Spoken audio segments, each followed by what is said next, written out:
Doctor शोभा, बहुत बहुत शुक्रिया, thank you for joining us. आप हमेशा हमें बहुत मदद करती हैं समझने में, जब इस किस्म की कोई सिचुएशन जो है वो कलेक्टिवली बनी हो। इस सबसे पहले तो ये बात बता दें, क्योंकि एक खौफ सा आ जाता है जब इंसान सुनता है कि किसी को बुखार चढ़ जाए, या किसी के बारे में सुने जी उनको बड़ा बुखार है और उन्होंने टेस्ट कराया तो डेंगी है। What does dinghy actually mean? बहुत से लोग जो है वो बिल्कुल सेहतियाब हो जाते हैं, लेकिन बहुत सी अमवात के बारे में भी हम सुनते हैं। So dengue is a viral illness. ये group of family of viruses है जिसे हम कहते हैं वायरल हेमरेजिक फीवर। सो डेंगी एक किस्म का इन्फेक्शन है जो कि मच्छर जो एडीज मस्कीटो है उसके काटने से होता है। तो जब भी जहाँ भी पानी जमा होता है या पोस्ट रेन्स, अक्सर हम ऐसी सिचुएशंस देखते हैं कि जिसमें लोग फीवर के साथ प्रेजेंट करते हैं, सिवियर बॉडी एक्स होते हैं और उनके खून के सफेद कलिए जिनके हम प्लेटलेट्स कहते हैं वो कम होना शुरू हो जाते हैं। ये अमूमन क्योंकि ये मच्छर के काटने की वजह से होता है, ह्यूमन टू ह्यूमन ट्रांसमिशन नहीं है, तो यूजुअली हम इनका आउटब्रेक्स देखते हैं जब पोस्ट पाकिस्तान में हम तब आउटब्रेक देखते हैं पोस्ट मानसून, जब पानी जमा होता है, मच्छरों की ब्रीडिंग बढ़ जाती है, मच्छर बहुत ज्यादा होते हैं, तो ये इस फीवर की अलामत हम देखते रहते हैं। अच्छा डॉक्टर शोभा जी, पाकिस्तान में ये आउटब्रेक हुआ है, ये आउटब्रेक आया और पहली दफ़ा नहीं आया, सर्टनली पहले भी आया है। डॉक्टर साहबा ये बताइए, नॉलेज हमें दीजिए कि कितनी तरह के डेंगू फीवर्स होते हैं। मतलब बाज़ लोगों को बुखार नहीं होता, सिर्फ बॉडी एक्स हैं, जोड़ों में दर्द है और प्लेटलेट्स की तादाद कुछ कम हुई हुई है, मतलब बॉर्डर लाइन पे पहुंची हुई है। बाज़ लोगों को बुखार होता है, फिर बाज़ के जिस्म पे रैशेस पड़ जाते हैं। सो इसमें भी क्या वेरिएशन है इस वायरस जिस तरह से सिर्फ सिम्टम प्रेजेंट करता है, या डेंगू की अपनी भी इकसाम है जो मुख्तलिफ हो रही हैं यहाँ पे लोगों को? ठीक है, डेंगू की वैसे तो 4 इकसाम है और हर साल जिसको एक इकसाम डेंगू की एक किस्म से इन्फेक्शन हो उसको अगली दफा दूसरी किस्म से होगा तो वो ज्यादा सीवियर होगा। लेकिन डेंगू की अगर हम प्रेजेंटेशन करें तो एक होता है डेंगू फीवर, फिर होता है डेंगू शॉक सिंड्रोम, फिर होता है dengue haemorrhagic fever. 95% of the population जिसको डेंगू इफेक्ट करता है वो डेंगू फीवर होता है। वो लोग खुद ब खुद रिकवर कर जाते हैं, उसमें कोई परेशानी की बात नहीं होती, उनको हॉस्पिटलाइजेशन की भी जरूरत नहीं पड़ती। प्लेटलेट जरूर कम होते हैं लेकिन उन लोगों को ब्लीडिंग नहीं होती, इसलिए उस पर कोई ट्रांसफ्यूजन की भी अलामत नहीं है। 5% पेशेंट्स कॉम्प्लिकेट करते हैं जिसमें डेंगू शॉक सिंड्रोम, जिसमें आपका ब्लड प्रेशर कम हो जाता है और जो पानी है वो आपकी खून की नालियों से निकल के जिस्म के दूसरे एरियाज में हो जाता है, जैसे फेफड़ों में चला जाता है, पेट में भर जाता है, तो उसको हम कहते हैं डेंगू शॉक सिंड्रोम, जब आपका ब्लड प्रेशर हो जाता है। 1% लोगों को ब्लीडिंग होती है डिफरेंट बॉडी साइड से, जिसमें आपका फिर ब्लड प्रेशर भी कम होता है लेकिन आपको नाक से खून आ सकता है, मुंह से खून आ सकता है, पेट से खून आ सकता है, वो होता है सिर्फ 1%।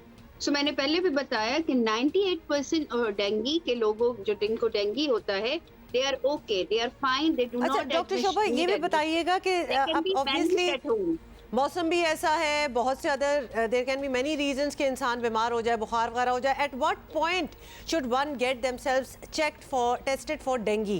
क्योंकि बहुत से लोग तो कहते हैं नहीं जी बुखार है ठीक हो जाएगा, कुछ एडवाइस करते हैं जी 3 दिन बरकरार रहेगा एट अ सर्टेन टेम्परेचर, तो फिर आप टेस्ट कराएं। कुछ इस खौफ से नहीं करवाते कि कहीं डेंगू ना निकल आए, तो किस पॉइंट पे टेस्ट आपको डेंगू टेस्ट कराना चाहिए? हाँ देखिए, अगर आपको फीवर है 101 102 का फीवर है तो बेहतर है कि इस मौसम में आप अपना टेस्ट जिस दिन आता है उससे विद इन 48 आवर्स 2 से 3 दिन में आप अपना एक टेस्ट होता है CBC plus malarial parasite plus dengue NS1 antigen करा लें। Dengue NS1 antigen is a diagnostic test of dengue, जो कि दूसरे से तीसरे दिन ऑफ डेंगू फीवर पॉजिटिव आना शुरू हो जाता है। लेकिन क्योंकि हम मलेरिया का आउटब्रेक भी हो रहा है तो उससे भी हमें MP भी हमें करा लेना चाहिए कि हो सकता है ये डेंगू ना हो, मलेरिया हो। तीसरी बात, अगर 5 दिन से ज्यादा हो गए तो डेंगू NS1 नेगेटिव हो सकता है।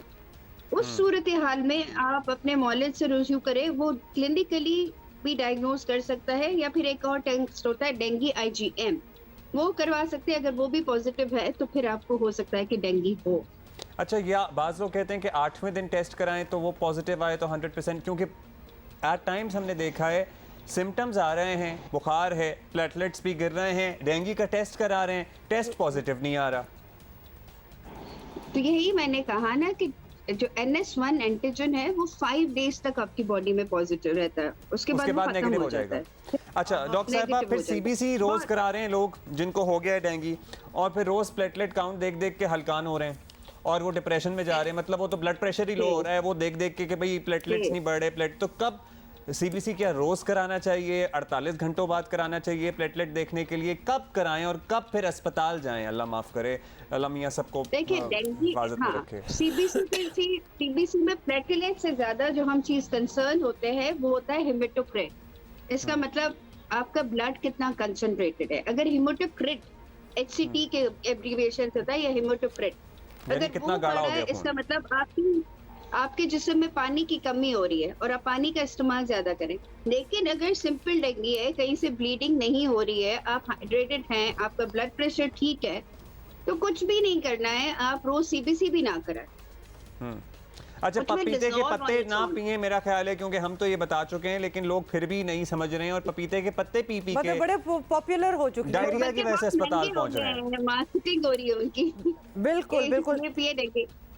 तो आप बता बिल्कुल। दें कि क्या लेकिन इसके इसमें बारे में मिथ है, हाँ, कोई हकीकत है? एविडेंस नहीं कि it works. It's a herbal thing, it does not harm, but बहुत कड़वा होता है। लेकिन कोई भी आपके पास एविडेंस बस जो कहते हैं कि जो हमारी रिसर्च है, it doesn't so show juices पिए और अपने आप को बस फ्लूइड से हाइड्रेटेड रखें। 7वें से 10वें दिन ऑफ डिजीज बढ़ना ही होता है। और प्लेटलेट्स Right. डेंगू में लो प्लेटलेट्स की वजह से bleeding is very very rare, so stress ना शोभा, करें। थैंक यू सो मच, बहुत बहुत you. शुक्रिया। Thank you. आपने बहुत सी हमारी मिसकंसेप्शंस जो हैं वो भी क्लियर की हैं, और इतनी इन्फॉर्मेशन काफ़ी होती है। Too much information also plays havoc with your mind. साथ साथ आपको ये भी बता दें कि हेल्थ केयर कमीशन ने डेंगू टेस्ट की फीस जो है वो 3,000 रुपये से कम करके 850 रुपये कर लिया। तो लिहाजा अगर ये भी कोई किसी का कंसर्न होना कि जी इतना महंगा टेस्ट कौन कराए, वैसे टेस्ट कभी भी इतने महंगे होने नहीं चाहिए। तो अब रिलेटिवली इसमें काफ़ी कमी आ गई है। पंजाब में बाय द वे सरकारी अस्पतालों में मुफ्त कर दिया गया है टेस्ट, पहले भी आपको पता है मुफ्त था, और जब पहली दफ़ा आउटब्रेक हुआ था 100 रुपये निजी लेबॉर्ट्रीज़ को इजाज़त थी कि वो वसूल करें इस टेस्ट के, अब 90 रुपये इजाज़त है। सो हम बाकी सूबाई हुकूमतों से भी कहेंगे, पर्टिकुलरली सिंध हुकूमत से भी कहेंगे कि आप भी ये सरकारी में तो मुफ्त करें और प्राइवेट को भी ज़रा कदगन लगाएं, और 100-200 मजीद पे ज़रा रखें। कम करें। हालात देखें क्या हुए हैं, लेकिन एटलीस्ट इसको तो कम कर ही दिया जाए। सो कादिर पटेल साहब ज़रा देखिए इस सिलसिले में भी कुछ